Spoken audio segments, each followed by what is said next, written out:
Yo, guys, ladies and gentlemen, welcome back to another Booty Boy Wrestling fan interview. Today I'm with the lovely referee, Ref Gina, aka Blue Shoes. How are you doing today? Oh, I'm okay. What's going on with you? I'm a little tired. I tried to work out earlier, but I'm okay now. All right, yeah, yeah. We all have those days, right? It's hard to find stuff to do because it's like you kind of did everything that you could because like everything's not open. So. Yeah, yeah, that's true. But there's a will, there's a way. So as I just introduced you, I said AKA Blue Shoes. Why do people call you Blue Shoes? For the people that don't know. So I wore a pair of blue shoes to practice. This is before I debuted as a ref. At Tested Strength, which is my homeschool like area and promotion, we wear all black for a uniform. I wore these really nice like really blue shoes once to the class, and it's like my trainer said you should wear those for your uniform. I did change them to a little bit more of a powder blue because those other ones are beat up. I may have to switch out to a more vivid blue like I used to wear, but I only wear them for a few promotions. There's a few people who prefer that I do wear them, so I'm like, all right, no problem. But others, I just stick with the regular black. Do you like the nickname Blue Shoes or? It just kind of happens upon people, every now and then people just get nicknamed by people. You have no choice.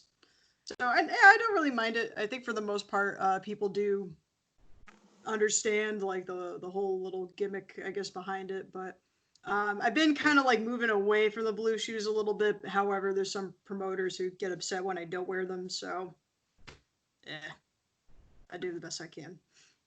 Now, how long have you been a referee for in the wrestling business?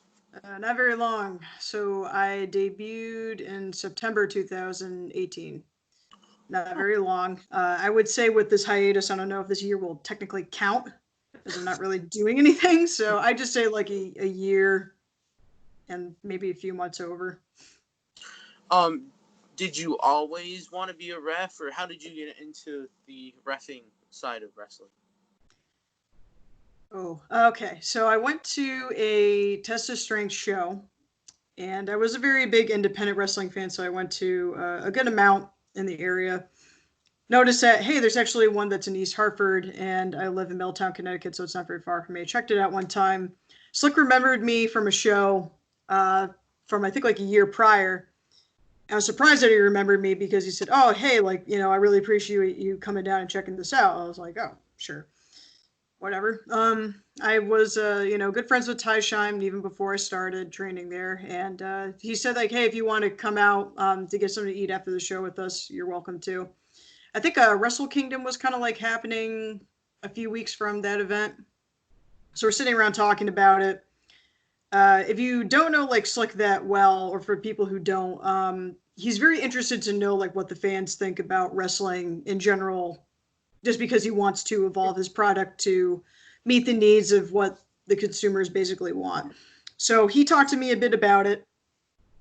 I think like a couple days later, he sent me a message saying if you want to try out a free class, you're welcome to. I think he could, make a good wrestler.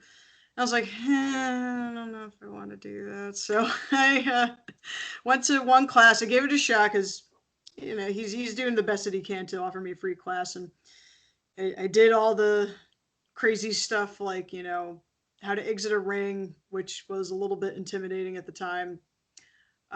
Doing bumps and rolls and things like that. It was a pretty big workout. I refed like a couple practice matches, had no idea what the hell I was doing.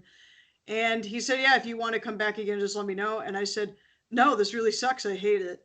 So I just kind of said to him that, like, I'm like, I don't know if I want to be a wrestler, just like that would like bump and get hurt on purpose, like all the time. Like that doesn't sound like fun. I had other things that I had to focus on at the moment, but I thought to him, like, you know what? I still want to be a part of your show somehow. So I did like very small things, like looked at like the order of the matches, got people ready for when their match is going to start. I sew okay, so I used to bring my sewing kit to make patches. All our refs wear patches on the lapel, make like small repairs and stuff. I still do that to this day when I go to shows. And I was thinking about it, and Ty came up with this idea saying that, hey, you could be my manager if you'd like to. We thought up of some ideas and like what kind of characters I would be. We came up with like a lot of stuff, and I talked to Slick again. He goes, "Sure, I'm glad that you actually thought about it. You still need to learn basics, but we could train you to do that and build a character and things like that." So I said, "Okay." Then Ty basically broke his ass, so he gave Sammy some sort of backbreaker, and I think like his knee caved in or his hip like came out too far, so he kind of like extended his gluteus, which is kind of hard to do. So give him props for that. Interesting. So yeah, it was a very strange move. So he was out for a while, and I just did practice matches, and it basically stuck from there. So it all happened by coincidence, but I grew to love it. Now, you said a year and a couple months you've been in the wrestling, reffing business. Who are some of the people that have made it even on the independents or in major companies that you have reffed a match with? Okay, so Brian Pillman Jr. I've done probably about like three of his matches so far, which to me is amazing because he's not from New England. I just happened to be on shows that he's on. They're like, "You're doing his match." I'm like, "All right." So yeah, it's kind of nice that he actually recognizes me now. So we worked together a few times before. In one of the Pillman matches, I worked with JD Drake. So he was over at a Limitless show, and I think he continues to work for them whenever possible with those bigger shows. So it's kind of nice that he's around the local area. Chris Statlander, recently signed. I hope she gets better soon because she tore ACL, unfortunately. So did a couple of matches with her actually, and the TJ Crawford match that she had at Beyond was really cool. I was really happy to be part of that. Um, I guess you could say Slick Wagner Brown. I mean, he was like a ROH talent for some time and has like a pretty good tenure for himself and being a local person. Uh, I don't know if there's like anyone else who like comes up as like I say like a major like TV person, but we're just really lucky in New England to have as much talent even on the independent level here because you could like go to Massachusetts if you wanted to. It's not that far. You could go to Rhode Island if you wanted to. It's not that far. Um, New York, New Jersey. I used to make the trip to Philadelphia about like once a month for a while when I worked at Chikara. So it's kind of nice to have like all those independents around the area. It's easy to get to, much easier than anywhere else. What are some of the companies that you worked with? It can be like major independents or smaller shows like smaller independent shows. Yeah, sure. So as I said, TOS is my first one. That's where I debuted.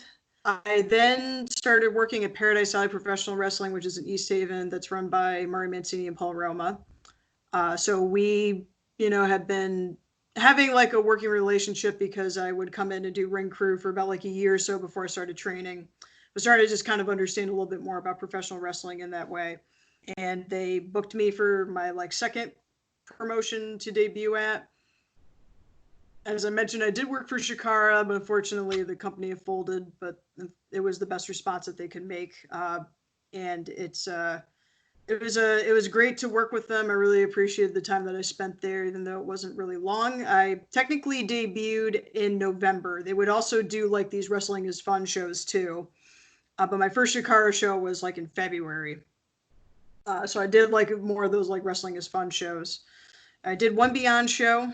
I was supposed to be scheduled to go back for a tournament that was going to happen like mid July to early September, but obviously that's not going to happen. But we'll see what happens there. Limitless, I did one show, supposed to go back at some point in June. Blitzkrieg is becoming a much more frequent place for me to work at, which is great. It's local. I get to work with a lot of really great names there. D'Lo Brown was one I forgot to mention earlier in your other question. I did one match with him. Let's see, Wrestle Parties over in Providence. It's a really fun, all-inclusive show. They do lots of wacky, gimmicky, like matches sometimes, but sometimes they have like regular matches. I did like a pretzel death match once, and that was really not like it was fun until you had to clean up all the pretzel bits at the end because they were Oh, like all over the place. So yeah, that was like cool. I have a broom. Wonderful.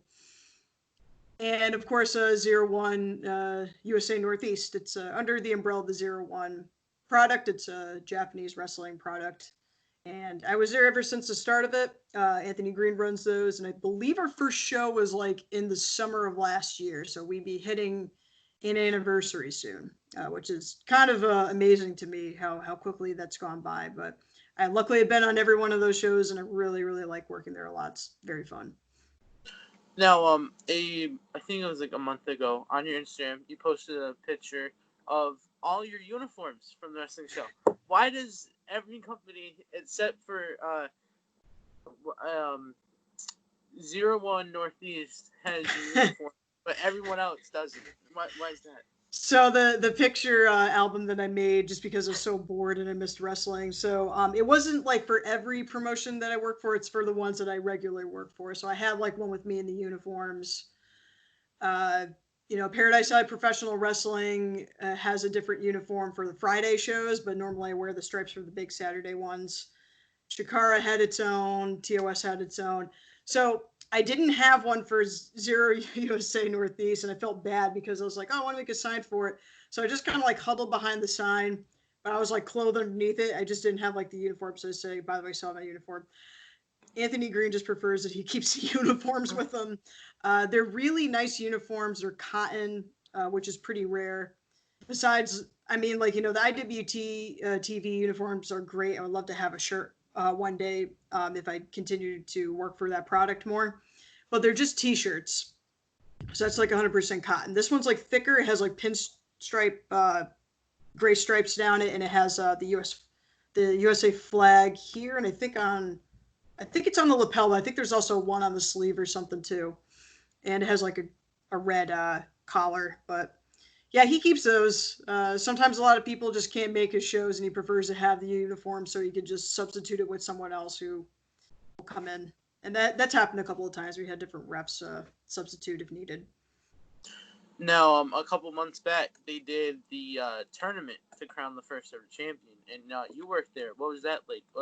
Was that your first tournament, or was that how was? What's it like reffing a tournament? Is what I'm asking. It wasn't my first tournament, but I'm trying to remember which one was. I think the first tournament I did was a test of strength one. That was for the tag titles, I believe, but that happened over the course of a few shows. The Crown Zero show, which was the tournament bracket, was that one show. That was it was kind of difficult because it was only myself and Crystal Venn who were refing, so there were only two refs available to do it. Um, one of the matches that I have done ended in a double count out, and over at 0-1, it's a 20 count to the outside. So that was interesting because I never had that happen to me, and it's usually like a little bit of an unusual count that you'll see in the U.S. You won't really see a lot of referees do a 20 count, so I think some of the crowd was kind of confused, but some people are kind of like who have been continuously going to those shows are catching up to it.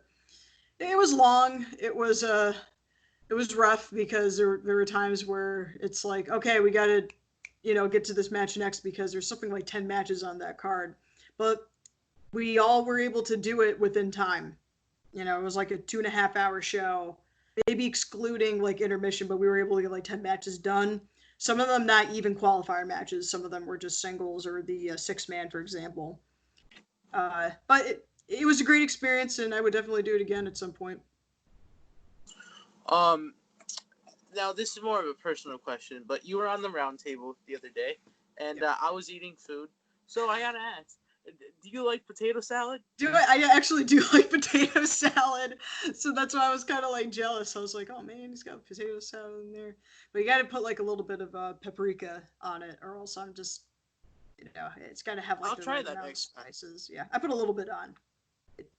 You got to have the right spices, or else I'm just like, no, that's cool. I'll just eat something else. Now, in the fan area of wrestling, there's a crew called the Whoo Crew. and you talked about some moments that happened when you're reffing. Can you tell us some of those moments? The Woo Crew, when I was a fan, going to like Pioneer Valley shows, I remember that Jim in particular was there. And we would just like listening to him and stuff. The first time I actually met him, though, was at a Battlefront show back when they were running, and I just happened to like be there. They threw me in a match, whatever. And Jim actually came up to me during intermission and said, "Hey, I see what you're doing at Test of Strength. Looks a great trainer to work with." And he just basically said that he wants to see me succeed. But that said, he still rags on me a lot.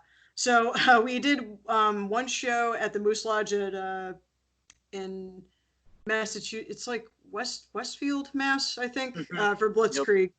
Yeah, there's like the two. They do have like two different products. One that's like more of the fun, small, like like 21 plus shows that are really fun to do, and then there's like the bigger ones that we have usually in Enfield. So the smaller one, of course, like everyone is just it's just standing room only. So Jim's like relatively like closer to the apron of the ring, and that's all you hear is just him going, slow count. What are you doing? Do your job, and it's like stuff that he always says. So he was like messing with me that much, but like it's out of love. And there's something that he said that was like it came off a little bit nastier. So I turned around and just like because it was a 2 count, he goes, "No, it's 3." And like he kept going with it. So I actually put my arm like through the ropes and did this to his face because he was like so loud. That was the one interaction that I had with him in a ring that was like that. He's fun. It's always fun to have them around. If it's a quiet crowd, you don't really know like what to do because it's like, oh, no one's like making any noise or anything like that. But as a referee, it's not really my job to get people up anyways. So, but those small shows are great because Jeremy Leary, who's a promoter there, he encourages us to interact with the crowd there because they want to be, interacted with. So it's fun. It's really fun. Has there ever been a moment where you thought the Woo Crew was there, but it wasn't? Oh boy, it there was one Moose Lodge show that I went to that I thought that they would be there, and I heard like in my mind, like it's very strange. Like even if Jim's not there, you still hear him somehow, like out of like Pavlov or something. Like something happens, and I expect him to be like shouting at me, and he usually stands in this one place, this one usual place. So I turn around like all like this and whatever. It was just like the Schulers standing there. They're just like a normal pair of father and son who are usually quiet and don't bother me or whatever. And they just looked at me like I didn't say anything. I was like, oh yeah, that's right. I guess Jim's not here today. Neither his crew. But I would like to see him more because it is like more fun if they're around. But the Schulers are great too. Normally when I have stuff that I have to hand to them, they usually hand they like if there's like entrance gear or something, I usually give it to them. They like hold it and then give it to me when the match is over and I go back with it. So they're really helpful. Now, there's a wrestler in the wrestling world, and he's pretty hated. It's not MJF, but it's Dan the Man. Uh, I hate him. I don't like him at all. His character. I don't know. Yeah. He's not very nice. Can you tell us the moment about that time where you and Joanna Robinson got some payback on her? So, geez, the whole thing when Dan has been going on for a while. Actually, it's been more than a year. It was probably a couple shows after I debuted at our first one, which was in September, where he clocked me in the face or something. I can't remember. It's happened so many times, unfortunately, that I can't remember. Can't keep count. So I got payback on him twice actually. Before that, one was a knee to his face at our first Lone Survivor last year, and then another was at Fenway actually when we did something with Belltime Club. So something happened at the end of the match. I was getting like pissed off with him. Jiggy Sosa super kicked him, then I gave him a stunner. Then this one would I guess would be the third time. So the thing with Dan was that he was always saying stuff about like my handmaids and there's always something that he's pulling from like pop culture, and the Handmaid's thing, him being like a misogynist and like a sexist and all the stuff that he's like saying this stuff. And Joanna was another person who would also, it's kind of like thinking like you need to get your comeuppance on this person because he's just been unbelievably mean and rude to her. Uh, he argues with everybody. He argues with me all the time when I'm officiating a match, and he's just terrible to her when she's trying to interview him and degrades her. So we just had this idea that what if we just dress up like the handmaids and came out with him, and then we just do like a cross on him, like a double cross. And she goes, "Oh, that's a good idea." So we dressed up as a handmaids. We followed him out. He had his whole like gimmick on where he was supposed to be one of the commanders in the show. So he had a book in his hand, some sort of like tassels or some sort of like rope that's like on one shoulder that they wear on the show. And we came out with him. We stood there the whole time near commentary. And when he asked us to come inside so that he could see like this is how you treat your women, Joanna low blows him, and I tried giving him a cutter. I'm not really sure how I landed, but I gave him something. Still, it didn't do the job. It was a no disqualification match, first of all, that he had with Evie De La Rosa for the title, but he retained it. However, if you do notice at his promo at the end of the match, he doesn't say a single thing about women at all, like at the end of it. So I guess you gotta take your victories where they are, right? Mm-hmm. But she'll get another chance. I hope she does, at least. I think she deserves that title. What are your goals in refereeing for wrestling? I guess it's kind of tough to think about it now. It's interesting to me because before the pandemic happened, independent wrestling was in its heyday. You had IWTV, awesome product. You could just like watch whatever. And they're still streaming stuff now. But it's just not the same. There's only so much content that you can make out of like studio tapings or some sort of quarantine type matches and stuff. So for now, I've been kind of like taking my time on the off time to just take a step back to like sort of like see how I could assess myself professionally in wrestling and how I could improve. So I've been talking to other referees, been trying to gain like a better network there. I think MLW is one place that I aspire to work at. I think that it is, a good place to work. I think that they have a lot of great potential to even get bigger than what they are now. They have great talent working over there. Plus, it would be on a part-time schedule, which I think would probably be better for me just because I'm also dedicated to my shoot career as a programmer. But the nice thing about like programming, especially when I get better at it and, I move forward, I get to like kind of do my own schedule if I work remotely. And then I could be able to juggle both, which would be ideal for me. But you never know what's going to happen in the future. I don't know how much longer this is going to go. As you can see with WWE, at least on their level, it's already affected them financially. So, I'm really hoping the best for everybody.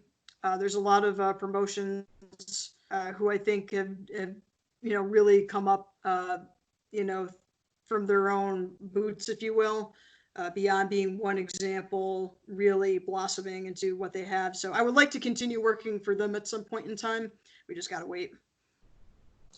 Is there anyone that you would like to referee, or I should say, officiate a match for? Oh boy, they're mostly local talent because I see like so many great local talent. I never done a match with Daniel Garcia yet. That's kind of like an insult to me because I've been on a couple shows with them. I think he's a really great talent, someone who's that young to like understand as much as he does. Should be appreciated.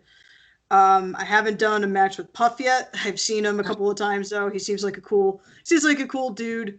I worked only one match with Jay Freddy, one singles match with him, and it was really fun. And I would just love it if I could do a Kowalski guys match with him and Slick. I never actually got to do it yet. And I'm really looking forward for the time when that will happen. Oh boy, there's just so many like people who I just want to work off the top of my head. Anthony Green would be great to do a match with him. I only did one so far, but I would love it if we could, just do something else again. I feel like he has been a mentor to me as well because he also came up refereeing before he started wrestling officially. So it was good to like, talk to him about like a lot of stuff. Oh boy. I like to work with Bear Country as a team. I've only for some reason refereed matches with Bronson and Boulder separately, never together, which is really strange. I haven't done a match with Chris Dickinson. I haven't done a match with Tony Deppen. Tony Deppen would be awesome to work with. I'd like to work with Travis Huckabee some more. He's a very great shooty style like type of a grappler. Oh man, there's just like so many people that I could like go on for a while You and definitely talk about. It's just like I just want to work with like every person basically. It's like just so much fun. And I'm really grateful even just to have the matches that I have now for being so young in the career. But yeah, I want to keep going with it and see who else will fill up my notebook of matches that I record. Now, we talked about the Whoo Crew. Any funny stories about Don Kincaid that you'd like to share with us? Going back to the handsmaid thing, he came up to my face, or well, at least some area of my face. I had like a scarf around the bottom of my face, and I had this low hat. I thought for sure that people were gonna know it was me, but honestly, no one did. I don't know. Like he told me I didn't know it was you, so he came up and he was like, saying like whatever. He was cutting like his Kincaid file or something on me, and I was just like, oh god, no, not now. This is a really bad time. But luckily, like you can't see like my face or whatever. I just kind of kept like staring down like this. Luckily, he went away and he didn't blow my spot, so really happy about that. Oh boy. So actually TJ Howell and I are cousins, and that like really freaks. I know, yeah, like people are like, Wow. what? Like, So yeah, we actually found out about that when we were training together one day. But it's through marriage, it's not a blood related like cousinship, I guess. And one time in a match that Don was recording, TJ said something, or Don said something to him saying like, don't yell at her. The ref, he goes, I couldn't yell at her, she's my cousin. And he goes, wait, what? And then like just kind of kept recording. He was silent for like a minute or something. Like, unfortunately, yes. And he goes, really? And then he just, like went on like this whole thing about how he didn't believe that was true. He's always like, oh, we did this one thing back when Ty and High Voltage Omar used to team. Coincidentally, they look like almost the same. So they were the Bella twins. And we filmed this one thing that was really funny where we were going to have like an idea to film like more of these. So Ty came up to me and he asked me how my day was, and I went on this really long story. And he's just like, so he tags in Omar to listen to my story, and he just stands there like listening and everything, and I'm going on, and he tags out. We were going to be doing like a whole series of that, but Don says that that's one of his most favorite videos that he's done. I always have a fun time doing a lot of things with them. I think that we're really lucky to have him around because, he films the matches, but also he just supports everybody, and it's great to have someone with that energy. It's great. Now, what are your thoughts on that video that he tagged all of us in from the round table the other day? Oh, when he cut the promo on the piece of meat. So, all right, he said during the round table, I don't know like how this came. Do you remember like how this? I think someone asked him, what like something about the strangest thing is that he's done. And he brought up that, and then you were really surprised. That's all I remember. Yeah, I think I walked away actually because I was like, that can't be real. And then lo and behold, he said, hey, I cut a promo on a piece of meat with Laura C. And I said, that's not real. I walked away, I come back. 15 minutes later, he tags me in this thing. Yeah, I don't really know. Like, I said a lot of great things about Don. On the flip side, he does a lot of crazy stuff that I just have like no idea like how it's a weird like misconnect that I don't understand. But I do a lot of really strange things too, so I think in a way we're kindred spirits, but I don't think I would ever cut a promo on a piece of meat. It was really strange. Really strange, but that's just him. I don't know. My phone went off and I was like, oh, it's probably like the round table video because he tags everyone in that. Oh, no, it's that piece of meat video. What did you think about it? I was really... I thought he was just joking, or like maybe it was like a dog chew toy. No, that was a real piece of meat that was on a sidewalk or a street.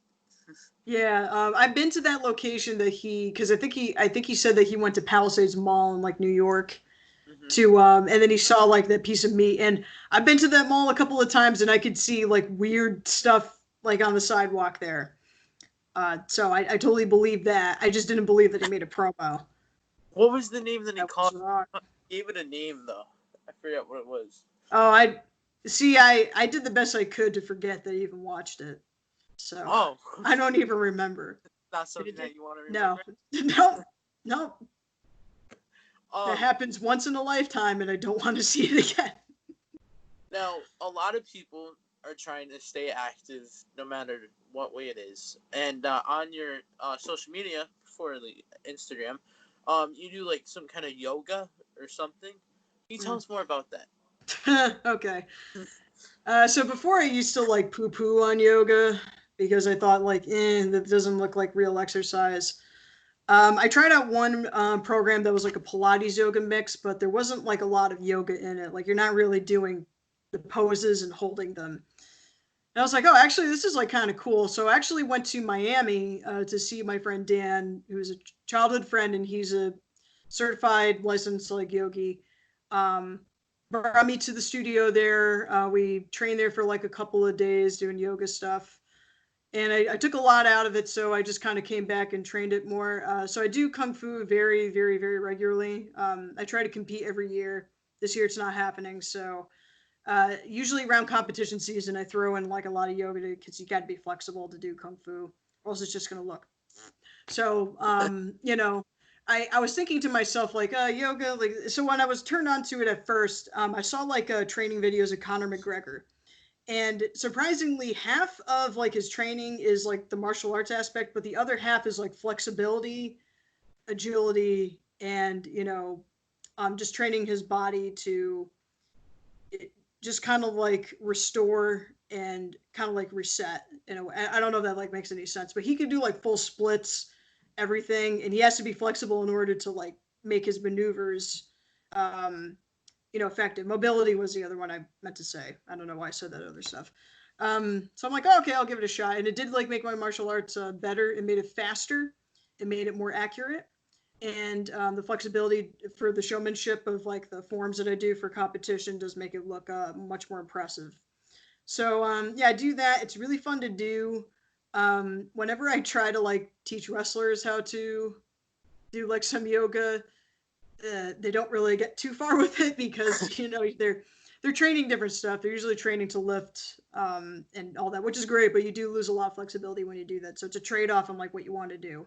And I would prefer to like do yoga and cardio over than doing like pure weights and all that. So I like it. It's a lot of fun. The one thing I just wanted to add is that yoga isn't really just limited to the physical aspect of it. When I went to the studio to train with my friend Dan, it was also, like meditation yoga that helps you sleep better.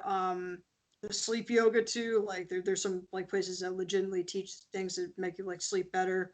There's a spiritual side of it, which I'm not like personally. I'm not really a spiritual person, but I can like appreciate their studying and their craft for that. And then there's also the type of yoga that like teaches kindness.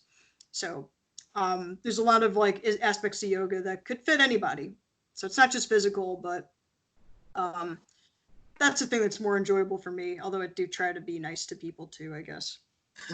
Is there a sword that comes into play with this yoga or something? Is there a what? A sword? Because I A thought sword? you had some kind of accessory when you were doing yoga. I Oh, forget was what it I? was. Well, I do have like a whole bunch of weapons here for my. Uh, it could have been like a pose or something I was doing. I did like a set of like kung fu stuff. I try to do them every year just because it's good to have those if you want to like send them to people and so forth. Jeez. I do have like a pair of swords. Hold on, like over here. Um, this is like my set of the twins, of the twin blades of the broadswords. I use these pretty often. There's another one back there too. I won't get it at the moment. That's like the straight sword. But that's like more kung fu specific stuff. But just to kind of like, but it's also you gotta be flexible enough to hold those poses in kung fu too. It's like a very, very exaggerated art form, and lots of times you're going really low without having to fall over and have your back up straight. It's like doing the stances correctly, and you need to be flexible to do that. So a lot of the times when you're watching like kung fu martial artists do their forms, there are going to be like moments where they like take a pause to like do their pose or something. But that's mostly for like the showmanship and the pacing. So I don't know. That's maybe what you saw.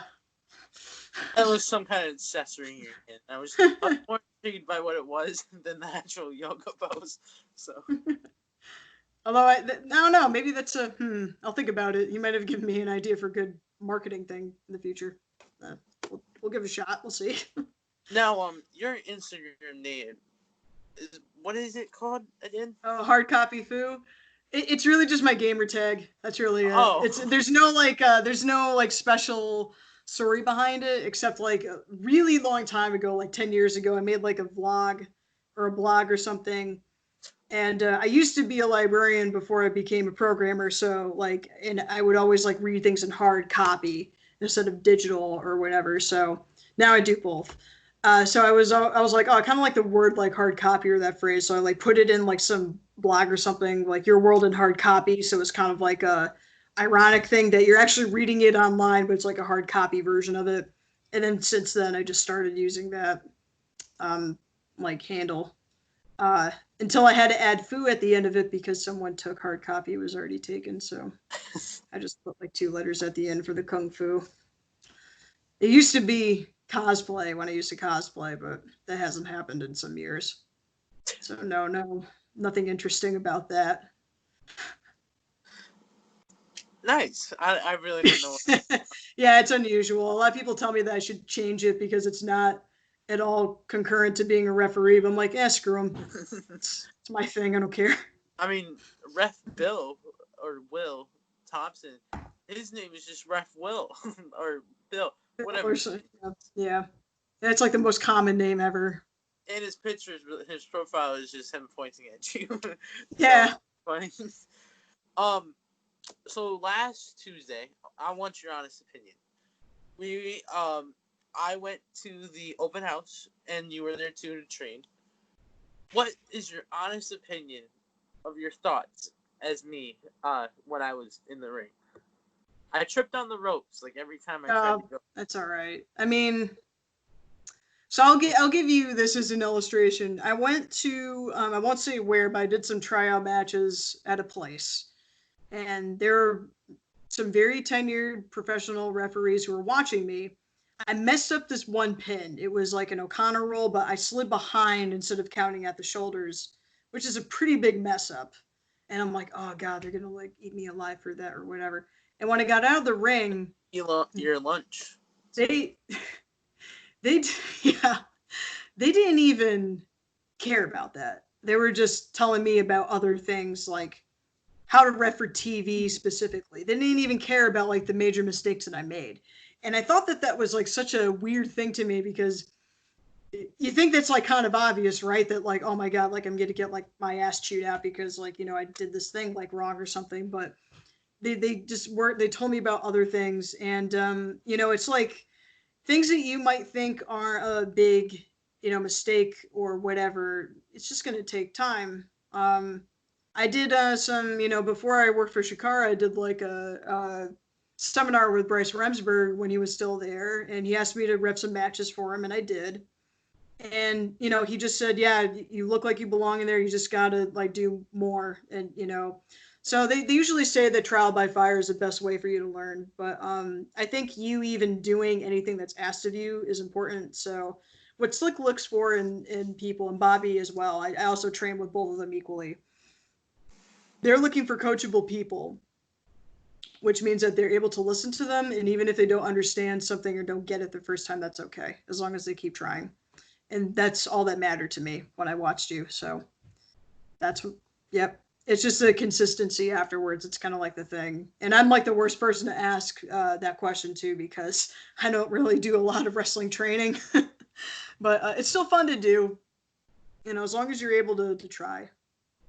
Like Now, those blow up drills that we were doing, some people weren't able to finish them on time, but as long as they took a break and they went back and they kept doing it and they're able to finish it, that's what matters. Sorry, I didn't mean to cut you off. no, it's fine. You're the guest, so the guest always talks.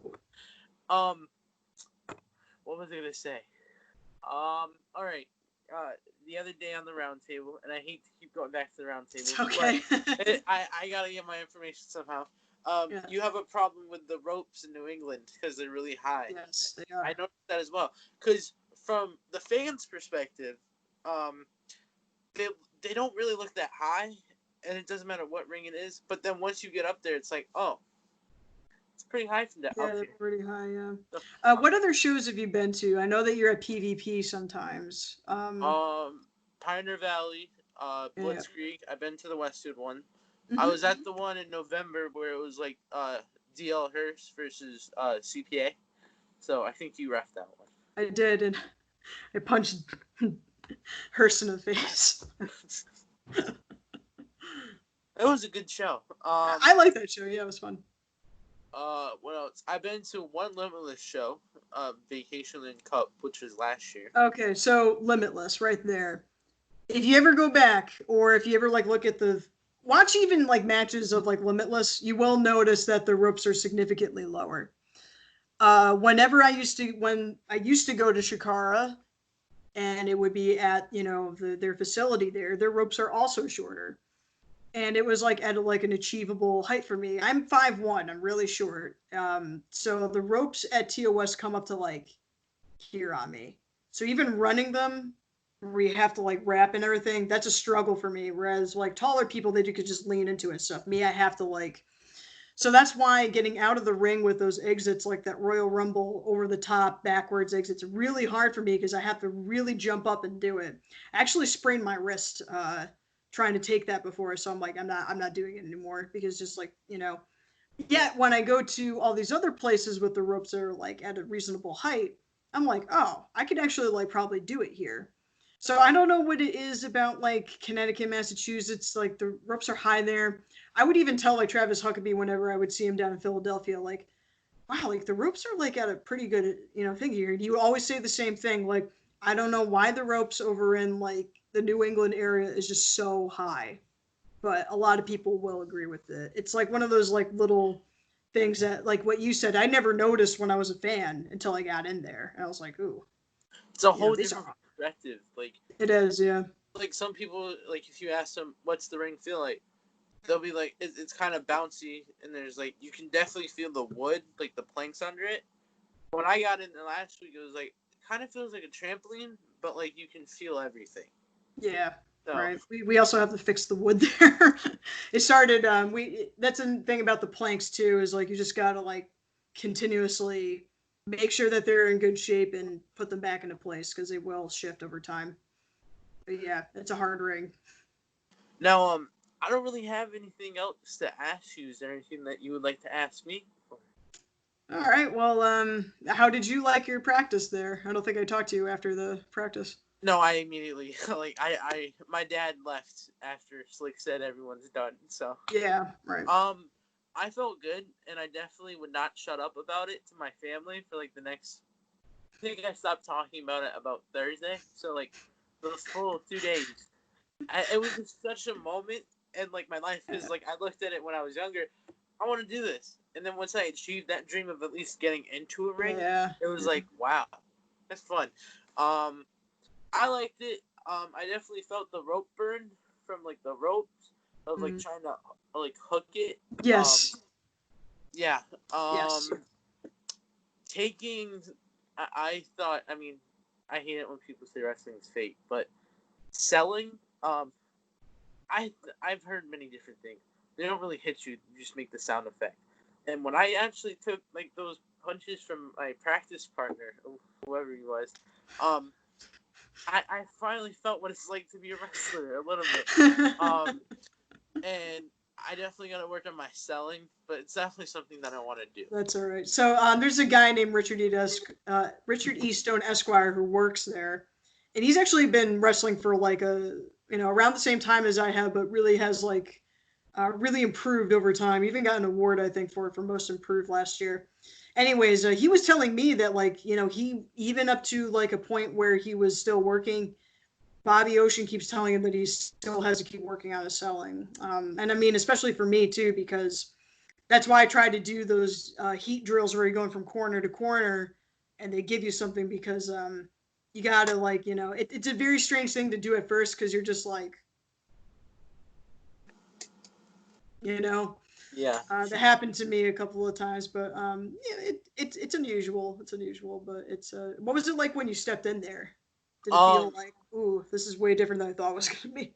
Well, besides tripping over the rope, because like it doesn't look that hard, but then like somehow my foot got caught and in the rope. Ty trips over the rope all the time. All Um, the time. Even when he tries to jump in, he tripped over the rope once and always happens.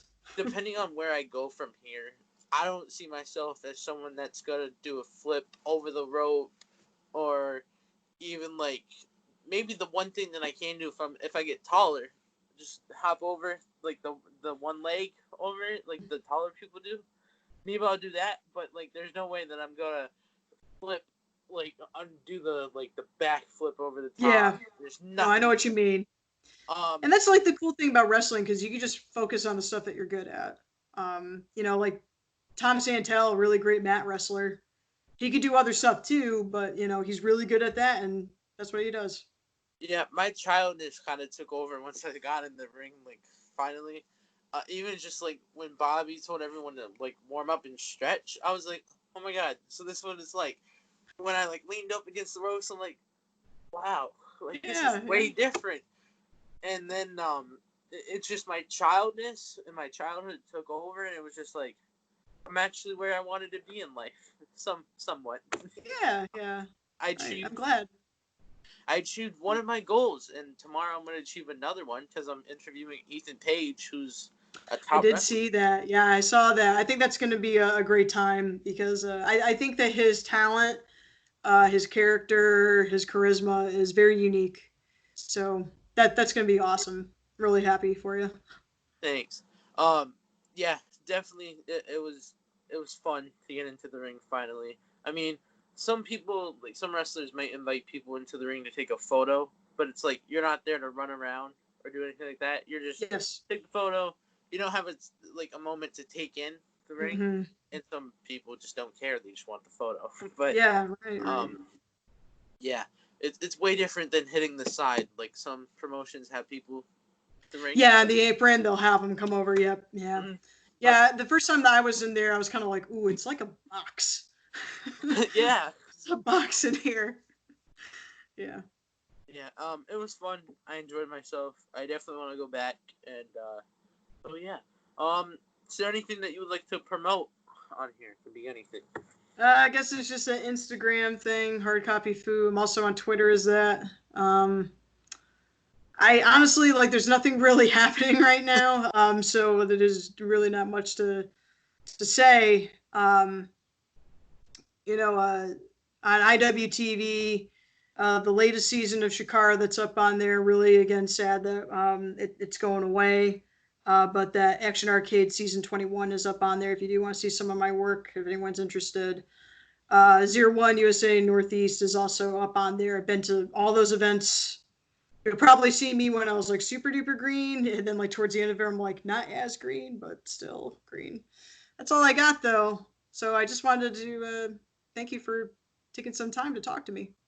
You're welcome. I'm just trying to keep busy, and definitely you were on the list of people. So Oh, okay, I appreciate it so much, and I hope you have a lot of fun with Paige next I hope I time. will too. I hope that he remembers because he told me to email him 2 hours before. So um, thank you again. I appreciate your time. Ladies and gentlemen, please remember to like, comment, share, subscribe, and add some. What was it to? What do you put on your potato salad for Oh, season? paprika. Put some paprika on that stuff. Are you kidding Yeah. me? Like, it's Uh, 101 business here. Put some paprika on that potato salad. do that as you said, and we'll see you in the next interview. Thanks, everyone.